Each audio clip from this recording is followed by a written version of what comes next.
হিন্দু পরম্পরা মেনে বিপক্ষে পঞ্জিকা দেওয়া তারিখ এবং সময় পুজোতে অংশগ্রহণ করবেন। পুজোতে কোনো সমঝোতা হবে না, পুজোতে সেকুলারিজমের কোনো স্থান নেই। পুজো হবে হিন্দু মত রীতি নীতি পঞ্জিকা অনুযায়ী।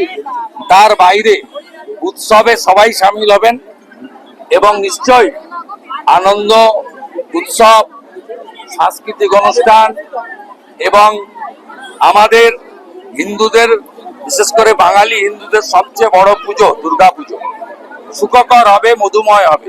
পক্ষে মণ্ডপ উদ্বোধন হয় না, উনি হিন্দু ধর্মে আঘাত করার জন্য এগুলো করেছেন।